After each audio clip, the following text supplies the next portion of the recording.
오늘의 핫쌈 첫 번째 주인공은 바로 KBS 수신료가 오늘부터 분리징수 시행됩니다. 어떻게 분리징수가 된다는 건지 따로 내고 싶은 분들은 어떤 방법으로 따로 낼 수 있을지도 지금부터 하나하나 말씀드리겠습니다. 일단 우리 시청자 여러분들께서 아파트에 사십니까? 단독주택에 사십니까? 그에 따라 방법이 달라져요. 아파트에 거주하시는 분들의 경우에는 분리납부 요청을 관리사무소에 하시면 됩니다. 아파트 관리사무소에 저는 오늘부터 전기요금과 KBS 수신료를 따로 낼게요 라고 말씀하시면 돼요. 쉽죠? 자, 요청을 안 하시면 기존대로 전기요금 고지서에 KBS 수신료가 포함됩니다. 요청하시면 따로 납부됩니다. 전기요금만 내시면 됩니다. TV가 없다 하시는 분은 손 들어주십시오. 예, 이런 분들은 관리사무소에 연락하시면 됩니다. 저희 집은 TV가 없어요. 이러면 납부 안 하셔도 됩니다. 자, 다시 말씀드립니다. 나는 전기요금과 KBS 수신료를 따로 내고 싶다. 관리사무소에 요청하시면 됩니다. 그러면 KBS 수신료 빼고 전기요금만 내실 수 있습니다. 주택에 사시는 분들은요, 어떻게 할까요?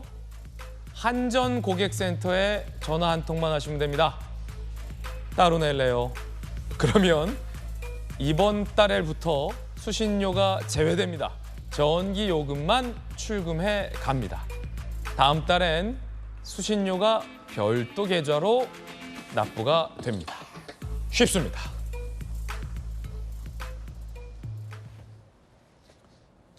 윤 대통령이 순방 중에 제가 있습니다.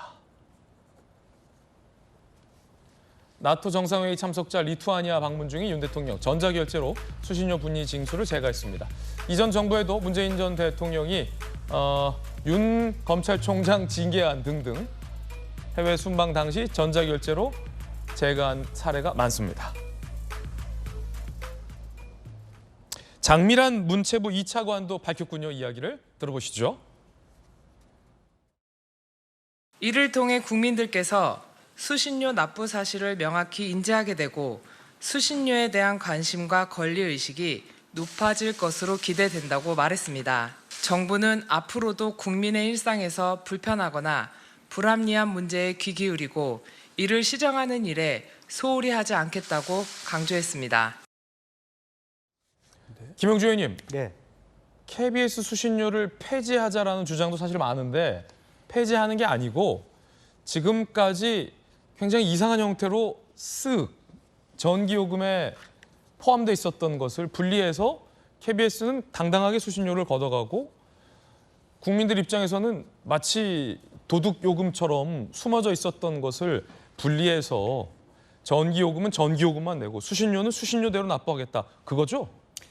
그렇습니다. 그러니까 실제적으로 이제 좀 이 과정에서 좀 아쉬운 것은 그 영국의 BBC처럼 영국 국가가 정상적으로 공영방송에 대한 정책을 내고 거기에 따라서 이런 단계를 하겠다라든지 또 징수를 별도로 두겠다든지 이런 논의들을 좀 일반화시키고 난 다음에 가야 되는데 아직까지 준비가 좀 미비한 부분이 있고요. 다만 KBS 자체가 원인 제공한 부분이 분명히 있습니다. 예. 그러니까 공정한 방송을 했는지 공익성이 있는지 이제 그런 부분이 있죠. 근데 지금 이 사안 같은 경우는 아직까지는 아마 많은 분들이 모르기도 모르고 해서 분리징수도 시간이 꽤 걸릴 것 같고요. 다만 또 그 결과로 봤을 때 실제로 20% 이하로 징수가 됐을 경우에 지금의 현재에 비해서 예상했을 때는 과연 저 공영 KBS가 제대로 굴러갈 수 있을지 이제 그런 부분도 굉장히 큰 문제라서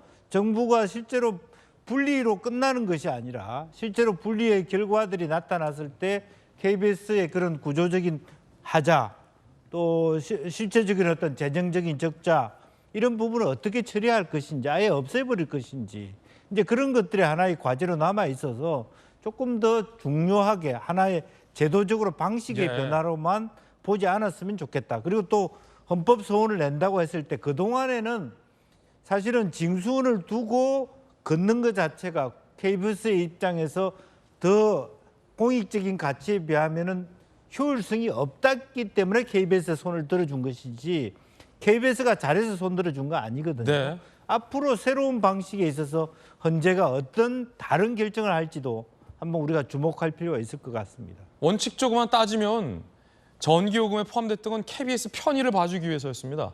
사실은 이제는 KBS 편의보다 국민들의 권리와 국민들의 편의가 더 우선시돼야 한다는 게 정부 설명인데요. 다만 이런 건 있습니다. KBS는 강력 반발하고 있습니다. 그 이유 중에 하나는 수신료 청구를 분리하면, 그러니까 KBS 수신료를 분리하면 지금까지 가만히 앉아서 막대한 양의 수신료가 들어왔는데 이 수신료 징수가 원활치 않을 수 있다.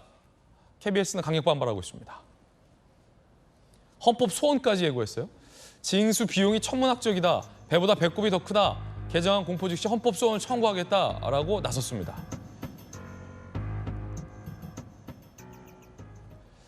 그러자 정치권, 특히 여권에서는 KBS를 강하게 질타했습니다. 홍준표 대구시장은요, 이렇게 얘기했습니다. 헌법 소원에 대해서 비판하며 아직도 진보 심판관이 많은 거 믿고 저러냐. KBS 보든 말든 수신료 무조건 내라. 그게 위헌적인 법률이다. 어차피 수신료 폐지 시대로 간다라고 밝혔습니다. 박정하 의원님, 어떻게 보십니까? KBS의 편의 때문에 전기요금에 계속 함께 내야 한다. KBS 주장은 사실 이거거든요. 그런데 홍 시장이나 정부 여권에서는 KBS를 보든 말든 TV가 없든 말든 무조건 다 떼가는 그간의 방식이 굉장히 불합리했다라는 입장이고요. 양쪽의 입장이 충돌하고 있는데 어떻게 보십니까? 저는 개인적으로 볼 때 그게 맞다고 봐요. 이게 지금 그 통합 징수했던 게 94년부터였어요. 그러니까 94년도에 지금 말씀하신 것처럼 공영방송의 지위도 단단히 하고 그다음에 징수 방법이 복잡하니까 이렇게 만들었는데 한 30년 지났나요? 40년 지난 지금 현재 미디어 환경이 얼마나 많이 바뀌었어요. 그 사이에 생각지도 않았던 뭐 인터넷 포털, 지금은 뭐 유튜브까지 굉장히 많은 채널을 통해서 우리 국민들이 이 방송을 소화하고 있는데 언제까지 저런 방식대로 진행을 해야 되는지에 대해서 의문이 있습니다. 첫째 하나는 그런 게 있고요. 두 번째는 자, 최근 이 그 수신료 분리징수건이 얘기가 되면서부터 KBS의 보도 행태를 한번 봐요. 9시 뉴스 제가 가끔 이렇게 보면 한 15분 정도까지 한 대여섯 곡지 이상 이 건을 가지고 자기네 회사 KBS를 옹호하는 보도를 그 공영방송이라고 하는 KBS 1뉴스가 한 10분, 15분 이상 이런 뉴스를 계속해요. 이게 공영방송의 자세예요? 어제도 보니까 이 분리징수가 부당하다고 하는 그 특집 편성을 해가지고 그 국민들의 공기라고 하는 전파를 저런 식으로 막 낭비하더라고요. 이게 공영방송이에요. 저는 민영방송도 저렇게까지 못하리라고 봅니다. 마지막, 헌법소원을 한다고 해요. 헌법소원을. 공영방송의 사장이라는 양반들이, 그리고 책임자라는 양반들이 정부 정책에서 국무회의를 거쳐서 대통령의 제가까지 받은 이 사항을 가지고 또 헌법소원을 한다고 그래요. 이게 개인 회사예요? 저는 저런 자세와 정신을 갖고 지금까지 마냥 공영방송이라고 얘기하는 게 과연 자격이 있는지 한번 돌아볼 때라고 생각합니다. 그래서 홍준표 시장이 얘기했던 것처럼 이런 식으로 방송법에 공영방송의 시청료를 무조건 내야 된다? 지금도 저런 얘기 주장하더라고요. 그러니까 분리징수돼서 방송법에 이미 TV 수신기를 가지고 있는 모든 가정에서 모든 개인은 다 시청료를 내야 된다. 이거 안 내면 그 범법자 된다라고 얘기하는데 방송법에 이런 문제가 저는 규정이 있다면 국회 내에서 논의해봐야 된다고 봐요. 왜? 저도 TV 수신기가 있지만 KBS 보고 싶지 않을 때가 있어요. 보고 싶지 않아요. 요즘 많이 안 봐요. 일부러라도 어떻게 편성을 했느냐 제가 보느라고 봤지 KBS 보고 싶지 않은 경우 많거든요.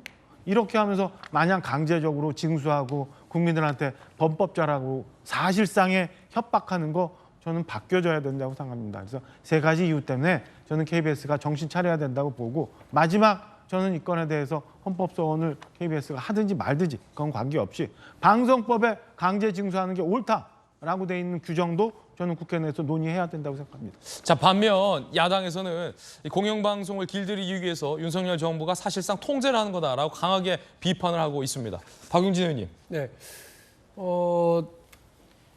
MBC 기자와의 이런 마찰 때문에 MBC 기자를 대통령 전용기에 탑승시키지 않겠다라고 하는 일로부터 시작이 됐었던 대통령에게 편향된 언론관 그리고 잘못된 언론 길들이기 이런 태도들이 있습니다. 그리고 한 걸음 더 나가서 여러분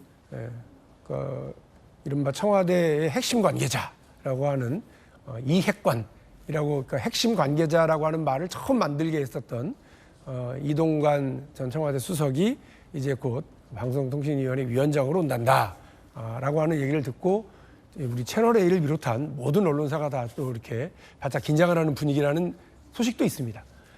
이게 왜 그러느냐면 언론을 자꾸 이렇게 죄고 싶어 하는 것 같아요. 그러니까 나한테 좀 이렇게 찬양 쪽으로, 고무 찬양하는 쪽으로 이렇게 해주는 언론사는 더 키우려고 그러고 계속해서 잔소리하고 비판하고 문제 제기하는 언론은 이렇게 눈치 주고 쥐어받고 하려고 하는 건 사실은 동서고금막론하고 모든 권력자와 권력의 특성이 아닌가 이런 생각도 듭니다. 뭐 민주당 정부가 있었을 때도 언론하고 마찰 많았고요.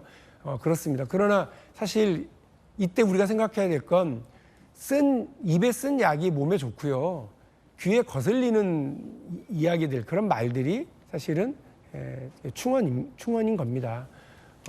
이런 거를 좀 잘 받아들이는 그런 권력이 필요한데 지금 그 청와대 대통령실이 하고 있는 모습을 보면 언론 장악의 방향으로 한 일환으로 MBC에 대해서도 KBS에 대해서도 그리고 새로운 인사와 관련해서도 이렇게 가고 있는 것 아닌가라고 하는 의심을 야당은 가지고 있습니다. 다만 KBS는 KBS대로의 자기 혁신이 필요한 거는 같아요.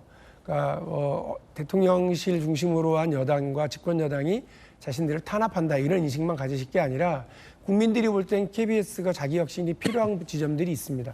훌륭하게 공영방송의 역할을 해오신 것도 사실입니다만 또 한쪽에서는 인사적체 심각하잖아요. 그래서 그 88 서울올림픽 준비하면서 대거 들어왔었던 분들이 아직 여전히 자리에 많이 있으면서 억대 연봉을 가지고 가는 분들이 뭐 반이 넘는다더라 이런 얘기를 들을 때마다 국민들은 이 구조가 적절한지에 대한 문제 제기도 하십니다. 예. KBS의 자기 혁신 프로그램을 내놓고 동시에 정부의 이런 부당한 것이라고 생각되는 부분에 대한 저항과 비판은 같이 하시는 것이 맞을 것 같고요. 정부가 만일에 이것이 KBS에 대한 탄압이 아니다라고 한다면 사실은 사회적 합의, 더 나아가서는 국회에서 여야 간의 합의가 필요한데 방통위 내에서조차도 거의 2명의 방통위원이 사실상 이 중요 결정을 그냥 일방적으로 내려버린 상황. 방통위원이 지금 딱 3명밖에 없거든요. 그중에 2명이 친야 성향이라 그분들이 그냥 한 거예요. 방통위원장도 없는 상황에서. 이런 구조적인 문제, 절차의 문제, 사회적 합의의 문제에 있어서 두고두고 말이 많을 결정이 이번에 내려졌다라고 하는 건 분명히 짚어두고 가겠습니다. 예, 여야 의견도 전해드렸습니다.